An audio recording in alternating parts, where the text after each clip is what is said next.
Hello, ladies and gentlemen. I'm Michael Parker. This is Beyond the Thank You, where we have real stories, real conversations about real experiences with today's veterans.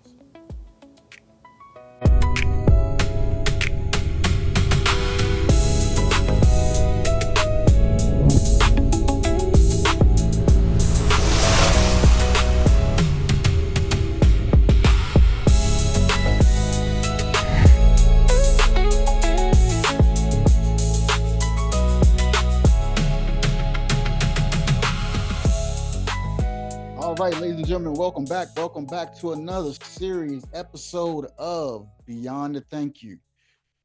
Today, we have the pleasure and honor of having Mr. Derek Fulton as our guest. Derek, how you doing? Welcome to the podcast. Hey, I'm doing well, Michael. Thanks for having me. Hey, the pleasure's all mine, sir. So, Derek, this is a place where we go a little bit deeper. We'll start out on the surface level and then we'll dig a little deeper into the conversation and your opinions on different matters. But we're going to start out with something easy that you should be able to say without even thinking about it. Who is Derek Fulton? Yeah, great question. And you would think it would be easy, but it's hard for me to talk about myself if you know what I'm saying. But I grew up in a small town called Martinsville, Virginia. Um, had a great family. You know, we were I would say lower middle class. Um, not much education in the household during that time. So I think that was typical probably in the 70s. You know, didn't really have much of a plan going through school, but I did know that I would join, the army. Every male in my father's family has served in the United States Army, so that was kind of a given. College wasn't in my plan, immediately after graduation, so I did all of that stuff later. Spent about 25 years in the Army, in the Signal Corps, married to a wonderful woman, Tanya Fulton, who's from Georgia. Got two beautiful girls, and retired in 2014. Still work with the military as a government civilian. Been doing that almost 10 years now, and Okay. just living life. Yep. Well, that's awesome, man. We're gonna say thank you for coming on the podcast, but before we get going, man, we gotta talk about them monsters you got to your side there. What, Yeah. what's the story about that? We need to know. Yeah. I appreciate it, man. I'm pretty proud of them fish there.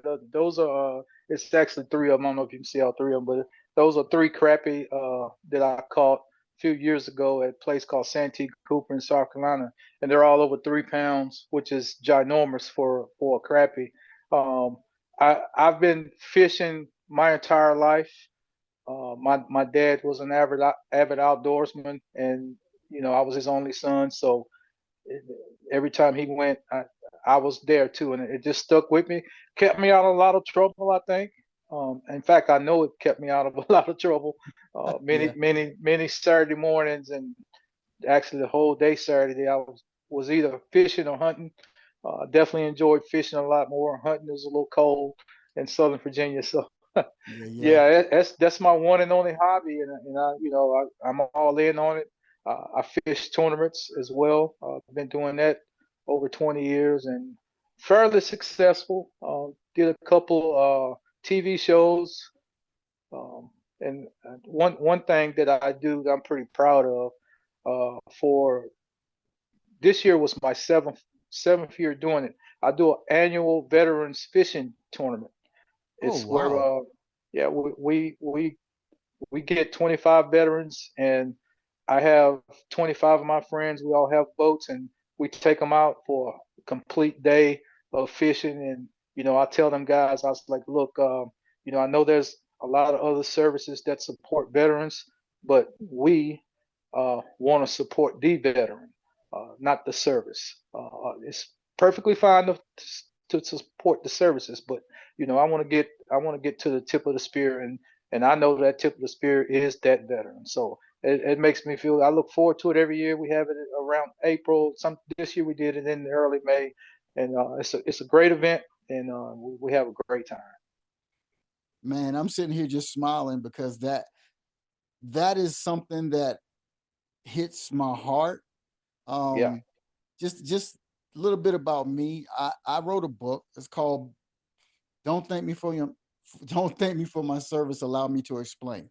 And right, inside the book, I talk about a lot of different things, but all the things that I talk about in there goes back to if you want to solve a problem or you want to be able to serve and give back to the veterans, you need to involve the veterans.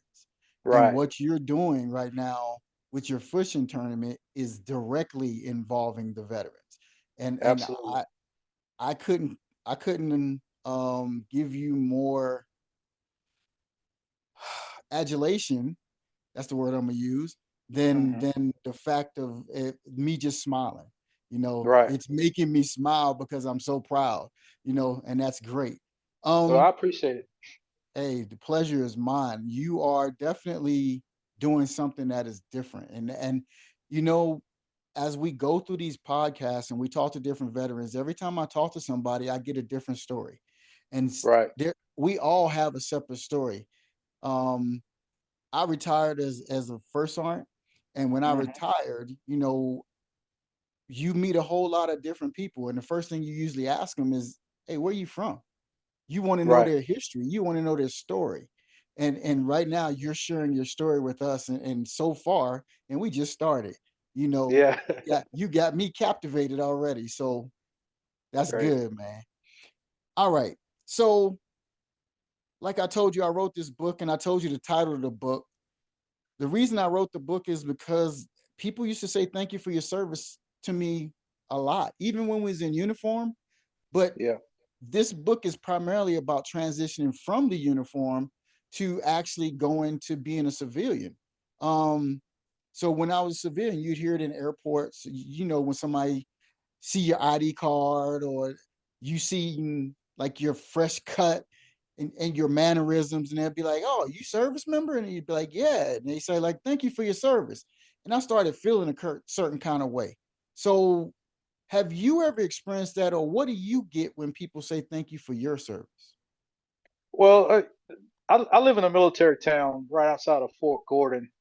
So it's easy to spot a veteran or a service member, you know. True, true. And we get that a lot. And I really haven't thought about um along the lines of your book is like after that, thank you for your service, my reflection on, you know, did that person really mean this? Hold on just a sec. I had something. Hope it don't stop now. Yeah. Did that person really mean this, or should I continue the conversation? And I'm not a I'm not a person that I- like my wife. She never meets. Whenever she meets a person, that it's like they've known each other for years. I'm not that. It takes me a while to figure a person out. I'm always trying to figure that person out. So I Right. really don't continue the conversation along those lines. So when Steve told me about being on this podcast, I started thinking. I was like, yeah, that's a great topic, and what happens after that. So I can't really think of an experience where I've asked myself, did that person really mean it? Should I continue the conversation? The only time I can remember that ever happened is when you're around other veterans, because Right. you know, they know what you've been through. Um, so it's very easy to talk with a straight civilian that probably doesn't have a lot. of military knowledge, they probably just saying it. They most of them probably really mean it and they're sincere, but continuing that conversation after that will probably, for me, it'd probably be a little awkward. So, Yeah, but yeah. yeah, I, it's a great topic. I'm gonna take this information, and when I read your book, hopefully that'll help me open up, to dig in a little deeper, go beyond that. Thank you. So yeah, I appreciate the book. I can't wait to read it. well, since we're talking about the book, you can find it at mparkerbooks.com. Okay. Okay, But that's easy to we're not remember. here to sell books. We're here to talk about you. Okay. Yeah, yeah, So okay. so when you meet those people, and normally what happens and they say thank you for your service, most veterans will kind of move on. I guess you Right, say the conversation moves on, or we say, yeah, thank you, or, it was an honor, or it's my pleasure, or something to those extents. right, Um, just hearing that, what does that make you think though? Make you personally think, not the other person, because the reason we move on with the conversation is because we don't know how to take the other person's into the right, conversation. But what do you personally think about it? You said that you don't you assume that they're meaning what they're saying to you, but it is, people say a lot of things, but there's nothing backing those words up, right. is Yeah, what I'm I'm trying to I'm say. right. I understand. Yeah, I'm definitely appreciative for them saying it. Even whatever reasons, around Veterans Day, we hear it a million times. Yeah, So, yeah. but I think they're sincere. Um, Rarely has people that I didn't know say, the next thing out of their mouth will be, where did you serve? What were your branches and stuff like that. Now, if they say that, then I'll probably open up a little more. Mm-hmm. But it's not like they say thank you for your service, and I say, thank you, yeah, I appreciate it. I served 25 years, yada yada yada. I normally don't do that elevator speech unless they, kind of ask me and try to dig in, and then those are, I enjoy having it. I'm very proud of my service. I think I did a fairly decent job. I retired Master Sergeant, and so I think I did a decent job, and I enjoy talking about my service, but it's, I don't kind of wear it on my sleeve, as some people say, Yeah.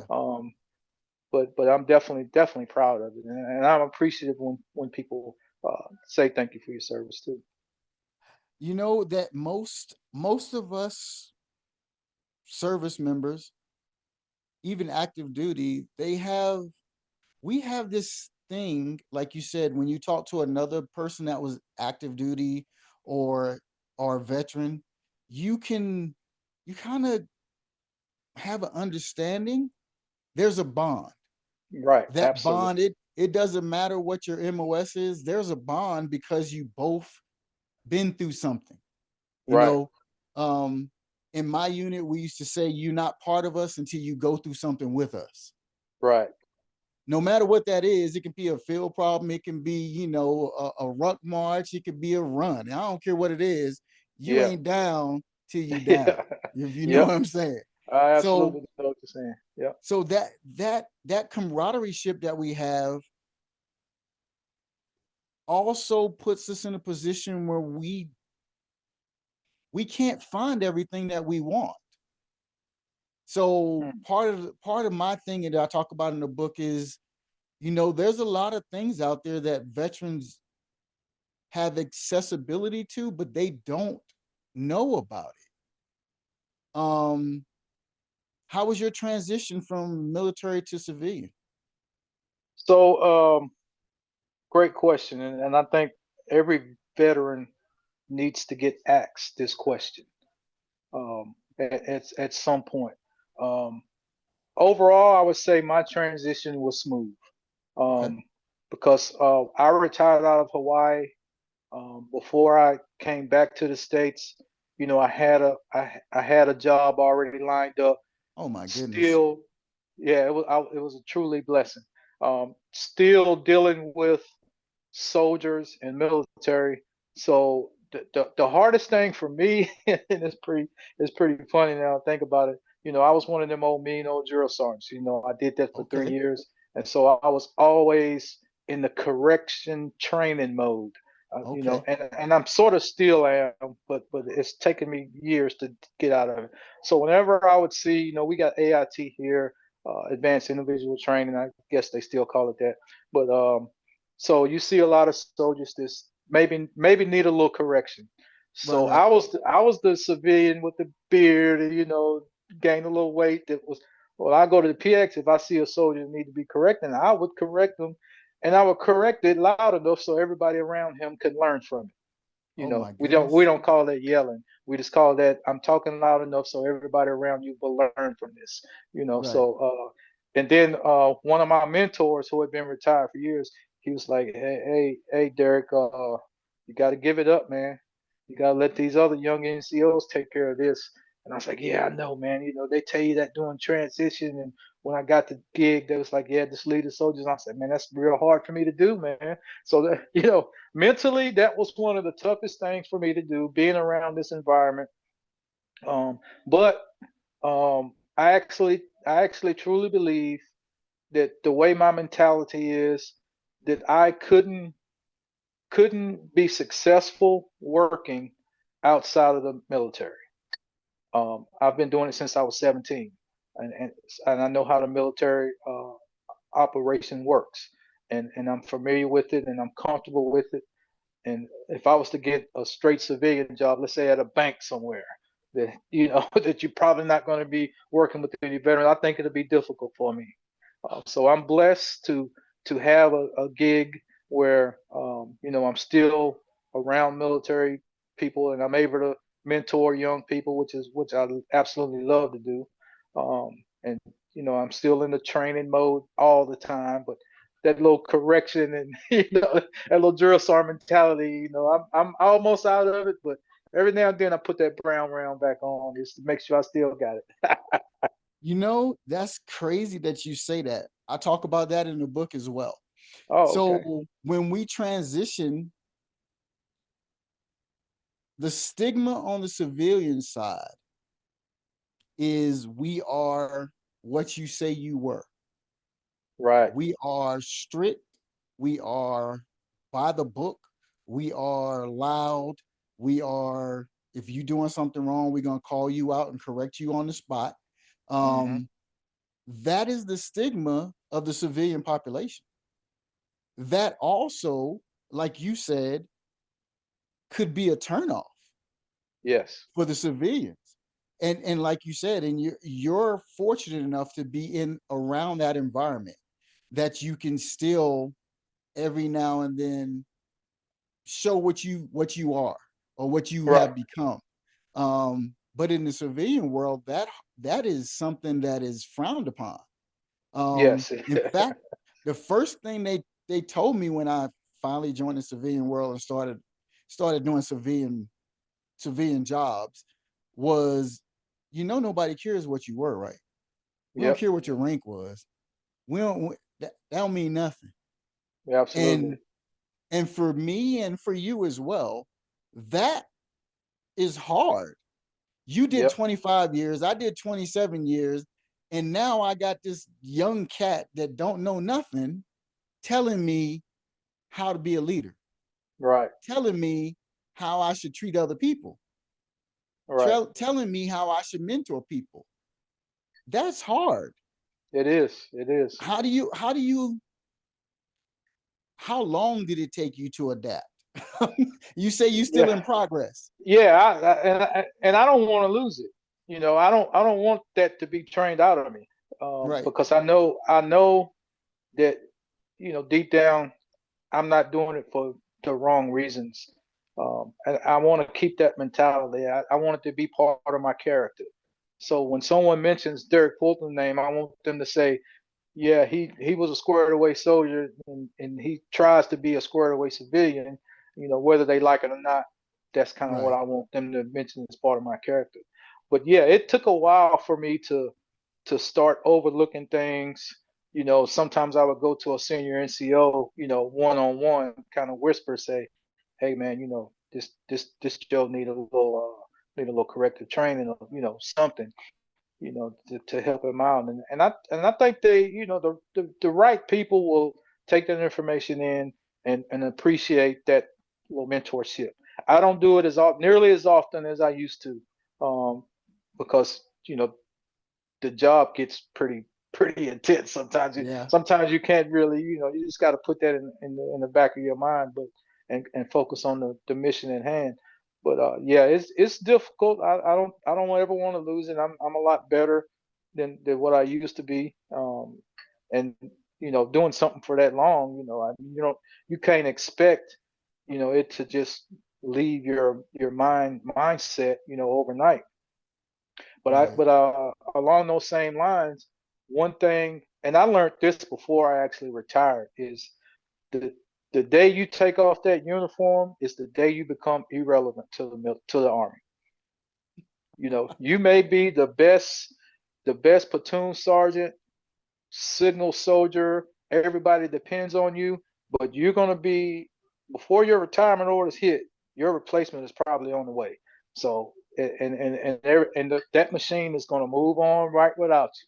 So I'm glad I learned that prior um, to retiring. And the way I dealt with it, of course, I'm a trainer at heart, is I pulled a lot of who I would call experts that was lower ranked than me around me, taught them everything. This was while I was in Hawaii, kind of taught them everything I knew. And when I felt that team was ready, for me to kind of start working on my retirement stuff, and I sit them down, I was like, hey, I got a year to focus on my retirement. You guys run the shop. Call me when you need senior leadership. And I know everybody don't get that. Some people work up until the day they retire. But Yeah. so I learned that lesson that, hey, I'm going to be irrelevant. But in order for me to get that time, I need to train these people. My job, how to handle problems. And so I was very fortunate to do that. Most people don't get that. But yeah, that definitely helped me out throughout the transition process. That's awesome. I had a sergeant major tell me that you should be training yourself out of a job. Absolutely. He said if you Absolutely. training yourself out of a job, the mission will continue. Absolutely. I believe that, but when I became a civilian, much like you and other military veterans that I've met, we still need to find a new mission. I talk about Yeah. that in the book too. Once the Hmm. uniform comes off, what is the next mission? Right. Because I need something to keep me going. Yep. Because if I don't, I fall into this realm where I'm homeless, some jobless, some this, some that. I got family problems, things of that nature. Have you had any, not personally, but have you been around some veterans that have fallen to that cycle? And how did that affect you? Well, one thing that I see in the kind of job I do is, we have a lot of contractors. Most of those contractors are retirees. And the way the contract thing works, some of them are a year, some of them are 2 years. And then right at the end of that point, this tremendous nervousness takes on. And they be like, man, I don't know if I'm gonna have a job next week. And Yeah. I saw where, like, a whole contract team, 8 to 10 people wouldn't be there that Monday, because the contract ended, and it was Right. tremendously stressful on them. So I took a contract position for a few years, um, and when I started seeing that, I was like, man, I can't. I got to get out of this contract world. I can't. I need stability, like the military. I need to know that Right. I'm gonna have a job. I can't deal with this year, and then at the end of that year, you worrying about, hey, am I going to get a paycheck next week? I just couldn't. That ain't my. I couldn't do that. I'm not that financially stable to not work for months. So I, Right. Right. and I see that every year here, which is, people say, man, why did you turn down all that good money for a government job? I was like, look, dude, the money is good, but hell, if you only get that for a year, what you gonna do the next few years? So I was like, I need the stability, man, and I'm all about that, and I love the job. It's challenging, it's a little different, but yeah, I definitely my mindset after that contract was like, I need to get on this government side real quick. So I was blessed to you know get selected for the position I'm in now, and like I said, I've been doing it about 10 years. So yeah. So you stable, you set right now. Yeah, I'm like I said, I'm blessed, man. I'm starting to look for the actual retirement, Right. Okay. So, Okay. yeah, I got a few more years. I got to put one more girl through college, and then I think we'll be okay. That's awesome. So are you dealing with the VA, or are you totally disability? You got percentage? What's going on with that? Yeah, so I'm 100% disabled, and quick little story about that. What I would tell the listeners that's still in uniform, that's preparing for retirement, pay attention to those transition briefings. Um, some of them may be long and boring, but pay very close attention to those transition briefings, especially on the benefits that the VA can provide you once you retire. Um, you have people like I've always had friends that was a few years older than me, so they retired, and they would say, "Man, you got to stay on top of your health," And this is why I was still in. But I'm sure you were the same way. NCO mindset is, I'm not, if I got a little boo boo, I'm gonna rough it out, you know. But they would all, they were all retired guys would say, "Hey man, it may not be hurting you now, but think about when you retire 2, 3 years, and all of a sudden you got this severe back pain. It's like, man, where's this Mm-hmm. severe back? Well, you remember that time and when you was ruck marching and you slipped and fell and your back started, stuff like that. You really, the listeners that still in, pay attention to that and make sure it's all annotated somewhere. And I was fortunate. I'm in a fishing club here. We got about 20 members, and I would say 19 of those members are retired from. We got command sergeant majors to full bird colonels and everything in between. And and and one thing that we do, we have meetings every month. We talk about fishing, of course, but we also talk about VA stuff. Like we got a couple guys that's kind of experts at it. So we share that knowledge and we say, hey, you need to do this. Don't just stop because the VA determined that you're 50% um, immediately retired, because that's what a lot of guys do. And I was, when I first retired, my initial percentage was 50%. I was happy with Okay. that. I was happy with that until I started digging in a little deeper and started looking at my medical. I was like, man, they didn't put this, they didn't put this, so things were missing. So then that's when you say, hey, maybe it's time for me to do another look.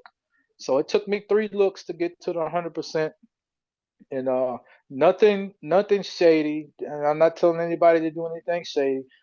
Just just get what you have worked and earned, and you really deserve. Because if something happens to you, uh, then it needs to be annotated so you can get the right, health care and all that stuff. Because we I know I was told when I joined that if you do 20, the government will take care of you, the rest of your life. And well, we're seeing every year it's cutting back little by little by little. So you know just take that in the mindset to the listeners that's still in uniform. You got to take care of yourself and then take care of your future self. So let me dig in. Let's go. Let's stay right there for a minute. Okay. You said that you were told that if you did 20 years, the government would take care of you for the rest of your life. Absolutely. Explain to me what you took those words to mean. So I took those words to mean that I would get a certain amount of monetary retirement money every month. I would get free health care um, till for life, and insurance and all that. Or later to find out, yeah, you'll get monetary, more than likely. But the health care is really not promised. So working with a lot of older guys, and they told me after a certain age, you have to get is it Medicare? Medicare, Yeah, I think after a certain age you have to get Medicare. So you're 65. yeah, 65. So that was a shocker to me. I was like, why do I have to get this? It's mandatory. So I always thought the VA would take care of you the whole way. So So what else? th- What else was your expectations? What else was your expectations about take care of me though? Besides, so the let's just label off a couple of things that rattle in people's minds mhm, when they think about the military. First thing they think about is, well, you got the VA. Okay. right, So we're gonna call that medical. right, Okay. The next thing they think about is you get a chance to get a house and use your VA benefits for a house. Okay. right, That's the common things. right. Um, but what about them service members that get out that don't want to go buy a house? What about Mm, those service members that fall into that trap of I'm homeless? My during my 20 years in the military, everybody that I had that was supporting me, they kind of passed on. And now mhm, it's just me. right. And unbeknownst to the civilian population, most service members live paycheck to paycheck. Mhm, So when that paycheck stops or that paycheck turns into 50% of what you used to make, yep. um, that transition becomes difficult. Yeah. So one of the things I talk about in the book is that we need to have something in place that when a veteran says, yeah, the military or the service or the VA or the government, basically we made agreement with the government is going to take care of me. Mhm, We need to understand what take care of me actually means. It can't be I have this plan or I have this organization or I have this program, but I'm for some reason you don't know about it. right. So that means you're missing that part of that take care of me. Yep. What do you think about that? How's that feel to you? So I don't think the military does a great job of informing veterans all of their benefits. If you try to if you try to read the actual laws on that, if you damn near got to be a lawyer to really understand it, right? So there's a lot of services out there, the VA administration that should be helping us more. Um, Fortunately, like I said, I got a group of guys around me that definitely definitely helps, but I know that's not the case for everyone. Um, so How did I y'all come about? How did y'all come about getting together and talking about this type of stuff? Because maybe that might be the answer. If we can get a, we're gonna call it a pool, mhm, to go along with your fish. If we can get a yeah, pool of a pool of veterans together that have that experience and that knowledge, say we can get that around in each, you know, community, small communities, large communities, what have you, maybe that would work because you seem like you guys, but you talking about 25 guys. So your yeah. population of veterans in that community has got to be way more than 25 Oh, guys. absolutely. And we do have things in place like that. Like I know Okay. that Fort Gordon has a big retiree day. Um, I think it's I think it's around October. It's Okay. where anybody that's a veteran could come in and they have like a probably 6 hours of information briefs and and during that, you could sign up for things that you was not aware of. You could ask more detailed questions. So I think that exists, and we got to put part of it on ourselves too. I know a lot of people don't take advantage of it. It could be because they don't know. It could be because they don't think that they qualify for it. And then of course you got the ones that probably don't care or just lazy.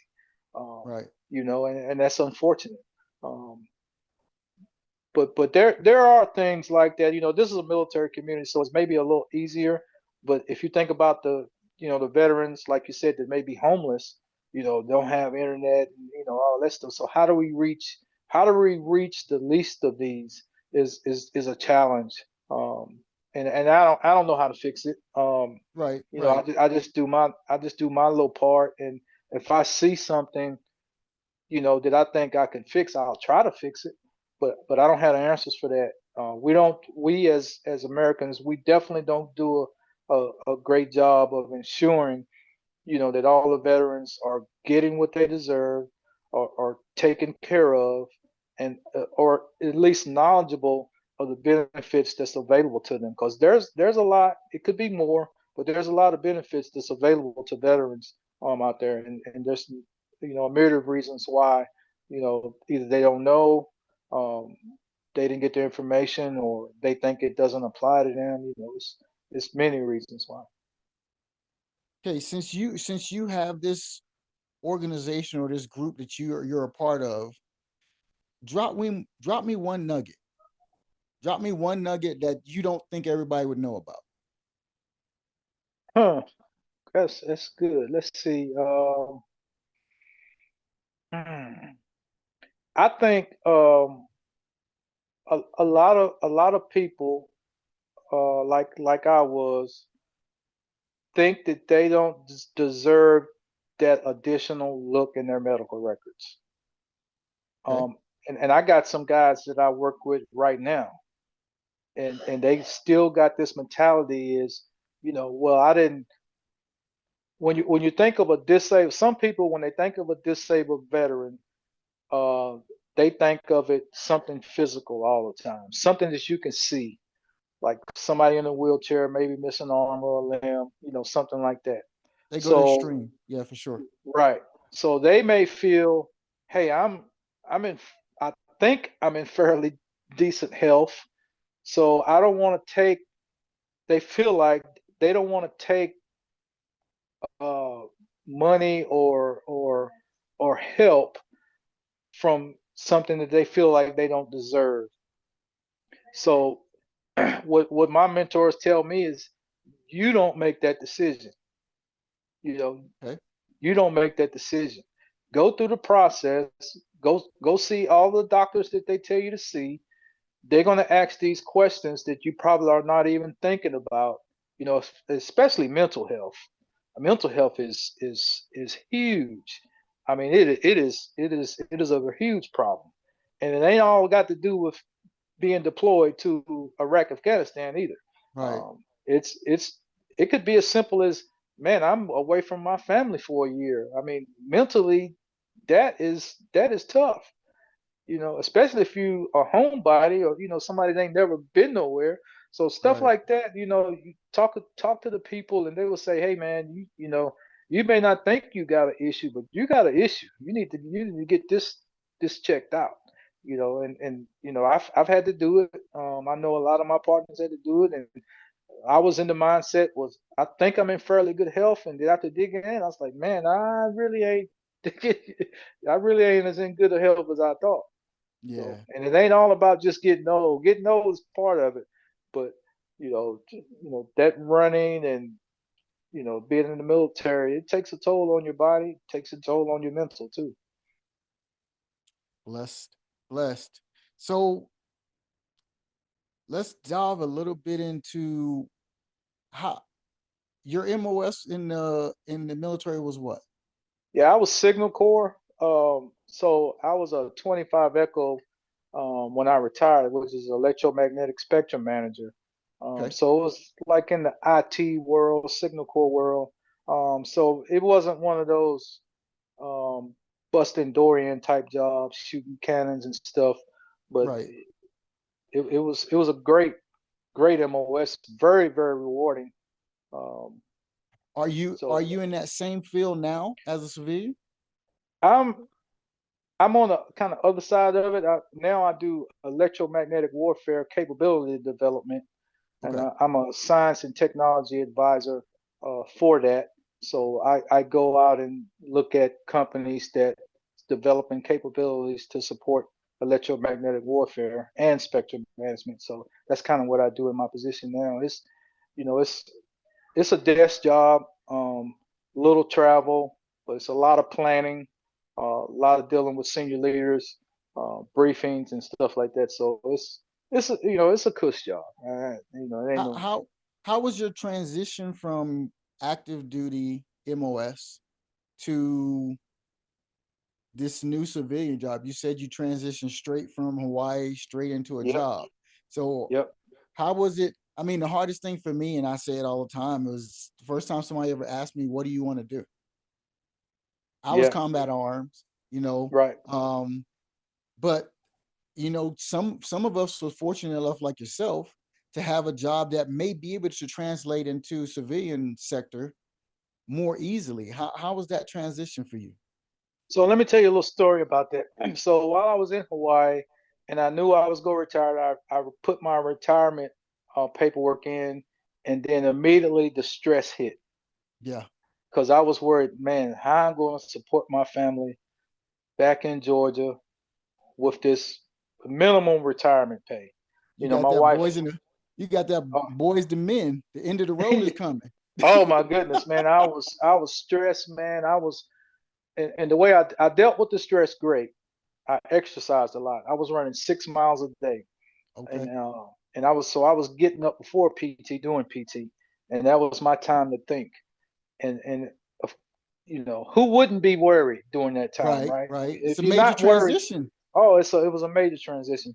So I got an email from one of my mentors. He was like, "Hey, Derek, I heard you retiring. I got this gig for you, training this software to military." He's like, "I'm gonna get you in contact with the CEO of this company. Send them your resume." I hadn't even done a resume yet. That's part of Oh the wow, transition process.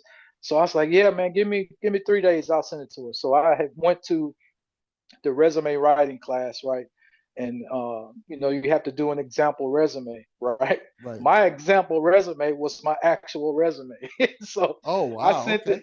yeah, because I didn't want to miss this opportunity. So I sent it to the CEO of the company. This is all within like maybe a week or two time frame. And then I can remember it vividly because I was checking my email religiously. And I got the email probably 3 o'clock in the morning Hawaii time saying, we would like you for this position. This is your salary. This is what I want you to do. Yada, yada, yada. And man, I just No stood up interview. and no interview. Oh I wow. stood up and I all I could do was thank God. And that took so much stress out of me. And I tell this guy every time I see him, I definitely appreciate you looking out for me. And that's what we do, right? That's what mentors do. And that got me, you know, everything I got today was because of that one email. Um, and so that took tremendous amount of stress off, took stress off my family. Uh, if there is something that I wouldn't really call it negative, but it was a lot of travel. So I was on a mobile training team training some new software, right? And I absolutely loved it because I was training the same soldiers that I was in uniform with. In fact, my second training mission was going back to Hawaii, training my same guys I had just left Oh in wow. civilian clothes. I had a That's beard and everything. crazy. Yeah, so I did that for 2 years, but I was traveling 2 weeks out of every month, and I did that for 2 years. So being away during that time was traveling, but man, that pay was great. I'm sure. I'm sure. Yeah. Well, Derek, I appreciate you and we want to honor your time. So, what I want to talk about now is no matter if there's active duty service members or other veterans watching this, what would you want them to take away from your story? I would want them, you know, especially if they're transitioning, about to retire, pay real close attention to the transition briefs. And if you got questions, ask. Um, ensure you do all your medical, and if you got something that's ailing you, make sure you get it checked out and documented. Those things will definitely help you out in the future. And take advantage of the VA services that's going to be available to you. As far as worrying about what you're going to do when you retire, the worry is going to be there. Um, and unless you're financially set where you can fully retire. And I don't know many of those, but there's a few out there.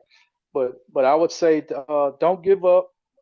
If you want to stay within the government, um, just keep your ears to the ground. Hopefully, you have some mentors around you that has been through that can guide you through. Because they're always going to tell you stuff that they don't teach you in the transition classes. You need to do this step, or keep calling the VA, stuff like that. I would tell them. Although you're excited to get out of the military, there's still a lot of work to be done to prepare you for your next chapter. Um, so the more you study and research that, the easier it would be for you. Find a couple good mentors that'll help you out. Hopefully, you have somebody like that can help you out. And most veterans are willing to help too. Some you got to ask them, but most of them will be like, yeah, man, you need to do this. Set up some VA appointments, get you a primary care manager at the VA hospital. Make sure you take care of your eyes, your ears, all that stuff that we probably neglected while we were in uniform. Old man, what is it? Time is undefeated.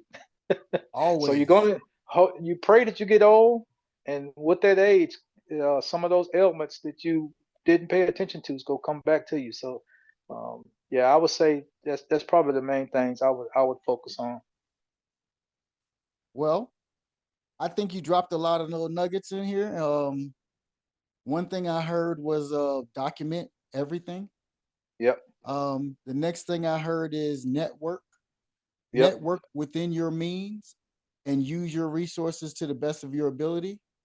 Um, the next work thing that I take away from this is you are worthy, and you are more than what people say you are, and hold people accountable to that. yep. Um, and that you count and your service counts. So just right now, I named off four things. I'm sure there's a lot more that you've hit in this conversation. Um, I think this conversation was a blessing. I would love to catch one of those fish if possible. Um, and I'd like to say thank you for you and your time. Um, say hello to your lovely wife, and we appreciate you coming on the podcast today. Thank you so much. All right, Michael. Thanks for having me. And there's definitely always a seat on my vote for a veteran. So, anytime you're in Augusta, Georgia, just hit me up and we'll go out. Awesome, awesome. All right.